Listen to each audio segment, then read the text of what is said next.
días. Siguiendo con el curso de ecografía, ya hemos dejado un poquito los temas de introducción y vamos a empezar ya con los temas de patología. Yo voy a empezar con la patología del sistema nervioso central. Aprovechando que ayer convencí a la doctora Marcos para que me dejara la clase del miércoles que viene, la clase de hoy la he partido por la mitad porque era muy densa y muy complicada porque era muy larga, muy densa. Entonces la he partido en dos. Entonces vamos a estudiar las malformaciones del sistema nervioso central. Esto es un cuadro de Gustav Klimt, que como veis es un cuadro bastante complicado porque no está claro así a simple vista cuántas personas hay, cuántas cabezas, los cuerpos. Pues el cerebro prácticamente es una cosa por el estilo. Cuando uno no conoce el cerebro, en principio parece que es un tema muy complicado, que en el cerebro hay patologías y estructuras y cosas muy raras, pero no. Yo, utilizando los pintores, vamos a intentar convertir el cerebro en este cuadro de Matisse. Este cuadro de Matisse yo creo que es un cuadro perfecto, a mí me encanta porque me gusta las trazas tan simples y las imperfecciones que tiene. Entonces tenemos que ver que el cerebro va a tener ciertas imperfecciones y no va a ser patológico. Eso es lo que quiero también transmitiros, que vamos a estudiar el cerebro de una forma simple y algunas cosas que vamos a ver en el cerebro no van a ser patológicas, porque el organismo tiene mecanismos de adaptación a esas pequeñas imperfecciones. Entonces tendremos que ser también muy cautos en los hallazgos que vamos a tener en el cerebro. Bien, entonces ya para empezar voy a hacer el resumen. Vamos a ver, tenemos que recordar que las malformaciones del cerebro del sistema nervioso central van a ser un 20% de todas las malformaciones, y este es el resumen de toda la charla. Este plano, el plano transcerebral. Este plano hay que hacerlo y hay que conocerlo y hay que saber que todo lo que se diferencia de este plano va a ser patología del sistema nervioso central. Ya está. Si nosotros vemos este plano en la semana 20, semana 22, semana 30, tenemos que estar tranquilos, no nos preocupemos. Recordemos el cuadro de Matisse. Este plano está bien, el cuadro de Matisse está bien. Es un cerebro normal. No hace falta que conozcamos más cosas, no hace falta que conozcamos más estructuras, más patología. Toda la patología del sistema nervioso central, como vamos a ir viendo entre esta clase y la del miércoles que viene, toda va a modificar este plano. Todas las patologías. No hay ninguna patología que no modifique este plano. Entonces, quiero que como resumen y que se os quede bien claro que la patología del sistema nervioso central se resume en este plano. Ya está. Pues ya está. Vale, ya hemos acabado. Bueno, si ese plano está modificado, entonces lo que haremos será ya remitir a neurosonografía, que la planificaremos con un checklist. Neurosonografía, si no es concluyente, pediremos resonancia, pediremos diagnóstico prenatal, cuando tengamos los diagnósticos, o consultas externas o IB. Y ya está. Entonces, esa es el resumen práctico de toda la patología del sistema nervioso central. Pero, como también queremos que los residentes y los que hacéis ecografía de vez en cuando sepáis un poco, que nos entren por la cara imágenes, os voy a explicar un poco ya la patología que vamos a ver. Entonces, si veis en algunos libros, hablan de patología de fosa posterior, patología de línea media. Yo he estructurado la patología del sistema nervioso central de otra forma, a partir de la embriología. ¿Por qué? Porque si conocemos la embriología, conocemos qué grado de afectación va a tener. Entonces, lo primero que quiero transmitiros es cuál es la embriología del sistema nervioso central. Bien, y luego, lo que hemos dicho, que afectará a 3 de 1000 nacimientos. Es importante todas las malformaciones del sistema nervioso central por su frecuencia y sobre todo por su repercusión clínica, porque tiene una alta mortalidad, provoca minusvalías graves y retrasos severos en el desarrollo psicomotor. Y nosotros tenemos un gran rendimiento diagnóstico, porque tenemos la eco de semana 20, porque diferencia ese plano que os he dicho, y luego podemos echar mano de la resonancia, que es muy resolutiva en estos casos. Al hacer el estudio del sistema nervioso central, tendremos en cuenta la organización y proliferación neuronal y desarrollo del sistema nervioso central, que es un proceso continuo hasta la vida neonatal. O sea, no podemos dar en la semana 20 un feto como bueno, porque hay patologías que se van a desarrollar a lo largo de la gestación, porque hay malformaciones de expresividad tardía. Y luego los grados de repercusión son variables, no todas las alteraciones van a producir patologías concretas. Por eso el asesoramiento pronóstico puede ser muy incierto, es difícil asesorar cuando vemos una malformación del sistema nervioso central, qué le va a pasar a ese niño. Y luego también que hay una elevada asociación con alteraciones cromosómicas y síndromes no cromosómicos. Por eso el desarrollo embriológico del sistema nervioso central tiene 3 fases, que es lo que tenemos que conocer, y de aquí se van a derivar todas las alteraciones patológicas. La primera fase de inducción dorsal, la fase de inducción ventral y la fase de proliferación. Vamos a comentar un poquito estas fases. La fase de inducción dorsal es en la tercera, cuarta semana, que se produce un cierre de la placa neural y se incurva en sentido dorsolateral y quedará abierto el neuroporo anterior y el neuroporo posterior. La fase de inducción ventral va a dividir este tubo en vesículas, aquí las tenemos, que formará el cerebro anterior, medio y el cerebro caudal, que formarán estas estructuras: telencéfalo, diencéfalo, el mesencéfalo, que formará el cerebro acueducto, y el metencéfalo y el mielencéfalo. Y aquí están todas estas estructuras, cómo se están desarrollando.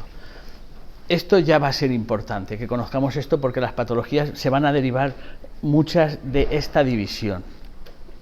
Y luego, incluso en la semana 12, ya podemos ver esto que os estoy diciendo, porque vemos el prosencéfalo aquí. Luego vemos el mesencéfalo ahí y vemos el roboencéfalo ahí, con las estructuras que se están formando. Luego, ya en la semana 12, con una buena ecografía de semana 12, ya podemos vislumbrar que ese sistema nervioso central, las primeras fases de desarrollo ya se están desarrollando bien, ¿vale? También incluso viendo los ventrículos y los plexos coroideos, podemos ver como hay el cierre del neuroporo anterior y el neuroporo posterior no cierra, ¿qué produce? Una espina bífida. Pues ya la podremos ver aquí, porque la espina bífida, que es un fallo del cierre del neuroporo posterior, ya se manifiesta también en el cerebro. Y ya lo podemos ver en la semana 12. Estos conceptos es para que ya en la semana 12 empecemos a ver cómo se está desarrollando el sistema nervioso central. Bien, y luego la tercera fase de desarrollo del cerebro es la fase de proliferación neuronal, migración y organización, que desde la semana 7 empiezan a proliferar los neuroblastos de las regiones subependimarias de los ventrículos laterales y van a migrar de forma radial hacia la superficie cerebral, y eso finaliza sobre la semana 20-24. Posteriormente se produce la migración de las células gliales y la mielinización, que dura hasta el parto, que se va a producir a oleadas, y el corte se formará en 6 capas con giros y surcos. Ahí lo tenemos. Este desarrollo lo veremos las patologías la semana que viene, que son las microcefalias y las lisencefalias, que son importantes también porque las tenemos que conocer, porque tienen gran repercusión en nosotros, que aunque no las diagnosticamos en la semana 20, sí que las vamos a diagnosticar cuando hagamos ecografías sobre la semana 24, 26, 30, 32, que tenemos también que mirar el cerebro para mirar si hay alguna afectación de esta patología, porque luego muchas veces hay recién nacidos que se nos achaca al obstetra si ha tenido algún problema de retraso mental, parálisis cerebral, y si nosotros nos hubiéramos fijado en las ecografías del tercer trimestre, en ocasiones podríamos haber diagnosticado esa patología. Y no siempre que hay una patología fetal o neonatal grave, sobre todo del sistema nervioso central, es inherente al parto. Por eso tenemos que conocer que también hay patologías del tercer trimestre en el cerebro que tenemos que conocer y tenemos que diagnosticar. Muy bien. Lo que os he dicho, que este desarrollo embriológico, pues según la NOXA, si se produce en la primera fase, segunda fase o tercera fase, pues va a tener unas implicaciones u otras. Lógicamente, todo lo que se produzca por las alteraciones de la primera fase de la inducción dorsal e inducción ventral, pues van a ser patologías extremadamente graves. Muy bien, entonces mirad, aquí he hecho un esquema de las fases de desarrollo del sistema nervioso central y las patologías que se producen en cada momento. Las vamos a ver todas, vamos a estudiarlas todas, por lo menos ver las imágenes para que nos sean familiares. Pero también hoy vamos a ver estos tres primeros grupos y dejaremos para el próximo día los otros tres grupos. También he hecho un gráfico de las patologías más frecuentes. Entonces, que sepamos que las patologías más frecuentes van a ser estas, y son las que como nos vamos a enfrentar a ellas con mayor frecuencia, pues las que tenemos que conocer mejor y tenemos que familiarizarnos mejor con sus diagnósticos y sus pronósticos y qué imágenes ecográficas nos dan. Bien, vamos a empezar por las primeras etapas de desarrollo del sistema nervioso central. Y empezamos ya con las alteraciones de la neurulación primaria, que es el complejo acrania-encefalia-anencefalia. Bueno, deciros que esto es una evolución. La acrania es la falta de calota. Entonces, las vesículas encefálicas están libres en líquido amniótico y según al principio se produce una exencefalia, que es una disminución de la masa cerebral, hasta que esa irritación del líquido amniótico va lesionando las estructuras cerebrales y se produce la anencefalia. Es el defecto del tubo neural más frecuente, aislado, depende del déficit de suplementos de ácido fólico, y las anomalías asociadas están aquí.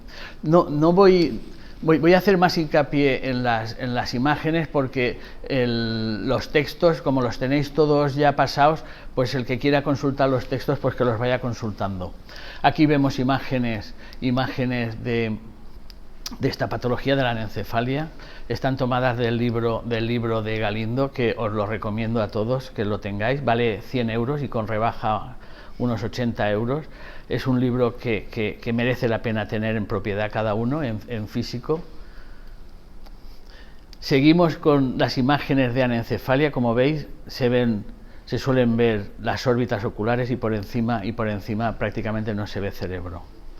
No penséis que es raro, porque no sé quién estuvo conmigo hace 2 o 3 semanas, en un día 2. O sea, el mismo día aquí diagnosticamos 2 anencefalias. O sea que no es tan infrecuente, es frecuente. Y el pronóstico es siempre fatal. Muy bien. La exencefalia es, como os he dicho, es la ausencia parcial o completa de la calota, con desarrollo completo aunque anormal del tejido encefálico. Lo mismo, también es extremadamente grave. Aquí vemos las imágenes. Y ya otra patología es el cefalocele. El cefalocele, aquí lo vemos, son protusiones de estructuras intracraneales que pueden ser meninges, entonces hablaremos de meningoceles, o con parte de encéfalo y hablaremos de encefalocele, a través de un defecto del cráneo. No es tan frecuente, tiene anomalías asociadas y el diagnóstico pues es fácil, porque vemos las masas protuyendo a nivel del cráneo. Aquí lo vemos, aquí es una imagen de lo que es un cefalocele, vemos las imágenes, el agujerito y cómo salen, lógicamente los hay de diferentes tamaños, de menor o mayor tamaño, por eso nos tenemos que ir fijando. Bien, la inencefalia sí que es muy rara, es muy infrecuente, que es un defecto de las vértebras cervicales. Entonces no hay vértebras cervicales, entonces ya imaginaros como todo lo que debe de pasar, ¿eh? Una retroflexión de cabeza y columna, defectos del tubo neural. Bien, nada, saber que existe y que también se evita por el ácido fólico. Volvemos ya a patología del neuroporo posterior, la espina bífida, que es un defecto del cierre óseo del arco vertebral posterior. Aquí tenemos una espina bífida. En España es del 3 cada 10.000. Ahora ha disminuido afortunadamente la frecuencia por el uso generalizado y masivo del ácido fólico. Vamos a tener la espina bífida abierta, la espina bífida cerrada. Vamos a ver, sobre todo para diferenciar esto. Mirad, este es un cuerpo vertebral normal, con las meninges, la médula aquí. Cuando hay un defecto del cierre óseo, entonces aquí tenemos el dirrafismo espinal cerrado. Está el defecto, pero aquí no hay hueso. Y normalmente hay un mechoncillo de pelo en la parte posterior. Pues ese es un dirrafismo espinal cerrado. Luego, el meningocele es cuando protruye meninges, pero la médula sigue estando pegada al cuerpo vertebral. Y el mielomeningocele es cuando protruye también la médula. Simplemente esta imagen era para que captáramos las diferencias del meningocele, del mielomeningocele con el dirrafismo espinal cerrado. Bien, y entonces ya el diagnóstico, pues tenemos que hacer nuestros cortes sagitales, axiales y coronales y ver el defecto, que a veces es difícil saber si es mielocele o mielomeningocele, meningocele o mielomeningocele. Pero bueno, si hace falta, podemos echar mano también de la resonancia, pero a veces es difícil. La resonancia no nos va a aclarar muchas cosas porque estos fetos se protegen y entonces el defecto lo suelen pegar a la pared uterina, con lo cual es difícil también hacer un estudio completo. Bien, pero como veis aquí, este defecto lo que hace es que disminuye la presión, disminuye el líquido cefalorraquídeo que hay en la cabeza. Entonces, ese líquido cefalorraquídeo de la cabeza lo que hace es que baja porque se acumula en el defecto del tubo neural y entonces va a producir unos signos indirectos a nivel del cerebro. Y esos signos indirectos los tenemos que conocer porque muchas veces van a ser más diagnósticos los signos indirectos que el dirrafismo, porque el dirrafismo, al estar pegado a la pared uterina, a veces no lo vemos, pero los signos indirectos, por esto sí que lo vamos a ver, que es el signo del limón del cráneo, el cerebelo en banana, la ausencia de fosa posterior, muchas veces y a veces la ventriculomegalia. Por la obstrucción del líquido cefalorraquídeo aquí produce ventriculomegalia. Muchas veces esos signos a nivel del sistema nervioso central, que son signos indirectos, nos van a orientar a que existe un dirrafismo espinal.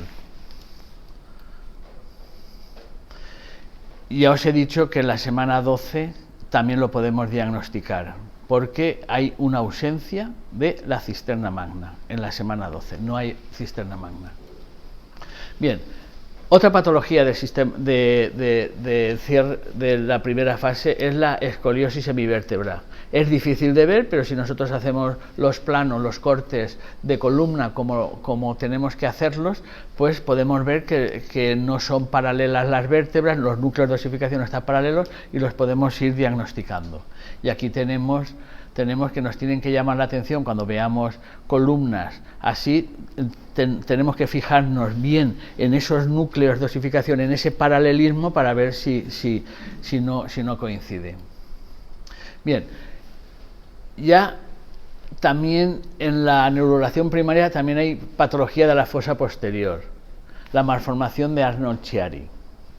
O sea, la malformación de Arnold-Chiari es lo que hemos estado viendo con el dirrafismo espinal, que es un descenso de parte del cerebelo por el foramen magnum. Primero se hernia solo la amígdala cerebelosa, después se mete el tallo cerebral, después se puede asociar un cefalocele, que es el cerebelo y el tallo que están herniados por el mismo agujero, ahí lo vemos, y luego ya pues se puede asociar con hipogénesis cerebral marcada y encogimiento de la fosa posterior. Por eso los defectos del tubo neural, si llevan asociados la malformación de Arnold-Chiari, tenemos que también ser cautos en ver qué grado de Arnold-Chiari tiene, porque los grados leves no suele tener mayor importancia, pero los grados graves, donde se hernian muchas estructuras y tienen repercusión del diencéfalo y el telencéfalo, pues ahí ya serán más importantes de cara a un pronóstico, ¿eh? Y también veremos las mismas cosas que os he comentado: el cráneo en limón, la cisterna magna borrada, el cerebelo en banana y la hidrocefalia si se ocluye el canal y los agujeros de Luska y Magendie. Muy bien. Otra patología es alteración del neuroporo posterior, que es el teratoma sacrococcígeo, que aquí vemos diferentes grados. También hemos tenido en este hospital algunos casos de teratoma sacrococcígeo, que es una masa que proviene de las células pluripotenciales del nódulo de Hensen, el cual se localiza en la parte anterior del coxis. Como es un defecto del neuroporo posterior, pues se produce en las primeras semanas de gestación, luego tendrá muchas repercusiones, pero muchas repercusiones, pero con buen pronóstico. La mayoría tienen muy buen pronóstico. Entonces tenemos que conocer qué grado es y la composición, y saber que están muy vascularizados y que hay flujos vasculares muy importantes dentro que pueden hacer un rescate vascular importante en ese feto. Luego son casos que tenemos que estudiarlos, tenemos que estudiar todo el feto en su conjunto y también la parte vascular. Y luego la finalización del embarazo pues depende de la masa como es, en lo que ocupa y dónde está situada, del teratoma sacrococcígeo. Bien, vamos a pasar a otras patologías ya, que son un poquito de la segunda fase de la inducción ventral, la telencefalización y el desarrollo del prosencéfalo, y las patologías más importantes son estas. Empezamos por la ventriculomegalia. Bien, los ventrículos, yo quiero comentaros que los ventrículos es esto: están los dos ventrículos laterales, los agujeros de Monro, donde drenan al tercer ventrículo. Del tercer ventrículo, por el acueducto de Silvio, va al cuarto ventrículo, y el cuarto ventrículo, después del cuarto ventrículo están los agujeros de Luska y Magendie, que ya van a la dura madre y a las meninges. Bien, esto lo tenemos que conocer. ¿Y para qué? ¿Cuál es la función de los ventrículos? ¿Cuál es la función? Pues la función de los ventrículos es que dentro de los ventrículos están los plexos coroideos, y los plexos coroideos lo que hacen es producir líquido cefalorraquídeo. Por eso, si en las primeras etapas o en la semana 20 o en la semana 22 vemos algún quiste de plexo coroideo, no es importante, es fisiológico, porque los plexos coroideos dentro de los ventrículos laterales, si están a plena producción de líquido cefalorraquídeo, pues a veces el organismo cuando produce líquido, cuando produce una secreción, la acumula de la forma donde más volumen cabe, que es de forma circular, en forma de quistes. Entonces eso no le tenemos que dar ninguna importancia. Y sirve para refrigerar el sistema nervioso central. Todo el sistema ventricular es el sistema de refrigeración del sistema nervioso central. Como sabemos, las vesículas diencefálicas y telencefálicas, hay mucha energía, trabajan mucho, producen mucho calor, y entonces necesitan un buen sistema de refrigeración. Y eso es el sistema ventricular, el sistema de refrigeración. Pero también, por su disposición anatómica y por estos agujeritos y estos canales, eso se pueden obstruir, o parcialmente o completamente, y la obstrucción de los canales de drenaje de los sistemas ventriculares es lo que va a producir la ventriculomegalia, ¿vale? Entonces, la ventriculomegalia, primero, para valorar bien el ventrículo lateral, tenemos que hacer una buena medición, de dentro a dentro, porque, como sabemos, la repercusión es importante, mide 8,5, 9, 9,5, 10, ya es patológico. Vale, activamos todo el protocolo de neurosonografía, TAC, o sea, resonancia, diagnóstico prenatal. Bueno, pues por eso tenemos que ser cautos y estar bien claros en la medición. Entonces, la ventriculomegalia es la dilatación de un ventrículo y la hidrocefalia es la dilatación masiva de los dos ventrículos, pero que además hay un aumento de la presión intracraneal y va a tener una repercusión sobre las masas diencefálicas y telencefálicas. Entonces, una ventriculomegalia con atrio de 10-15 milímetros es un aumento leve del tamaño, que puede ser unilateral o bilateral, según se obstruya parte de un agujero de Monro o de los dos agujeros de Monro. Es la patología más frecuente que tenemos, es muy frecuente, pero casi siempre es bien. Lo que pasa es que hay que pedir cariotipo, ecocardio, estudio de infección congénita. Luego, toda ventriculomegalia unilateral entre 10 y 15, pues la tenemos que estudiar a fondo, porque a veces tiene pronósticos desfavorables, y normalmente el pronóstico es bueno, pero la tenemos que estudiar y tenemos que poner todo el protocolo de estudio. Luego, si la ventriculomegalia es mayor de 15 milímetros, ya podemos llamarla hidrocefalia, es menos frecuente, y entonces puede ser, según, como os he dicho, el grado de obstrucción, pues puede ser ventriculomegalia unilateral, bilateral de los dos agujeros de Monro. Si es el acueducto de Silvio, es una hidrocefalia prácticamente masiva, y luego ya, si es más abajo, ya hay las hidrocefalias suelen ser menos masivas, pero también son importantes, porque son de todos los ventrículos, de los ventrículos laterales, tercer ventrículo, cuarto ventrículo. Entonces, esto tenemos que saberlo de cara a saber dónde está la obstrucción o el fallo. Bien, entonces las hidrocefalias pues pueden ser disgenéticas, que son por un desorden del desarrollo cerebral en los estadios tempranos, y según dónde es la asociación diremos qué patología es, o puede ser una hidrocefalia secundaria causada por una patología intracraneal que obstruya algún conducto. Suelen tener anomalías asociadas y el diagnóstico siempre va a ser un ventrículo lateral, un atrio de mayor de 15 milímetros. Y como os he dicho, haremos estudio de cariotipo y estudio de infecciones. Y aquí tenemos imágenes de hidrocefalia. La hidrocefalia también va a tener una secuencia de patología según cómo va evolucionando en el tiempo. Por eso, cuando nosotros vemos una hidrocefalia o un ventrículo lateral en la semana 20 o semana 22, posiblemente si en la semana 24 se mantienen, va a ir a peor, porque las patologías del sistema nervioso central que vemos en la semana 20, según qué tipo de patologías son, suelen ir a peor.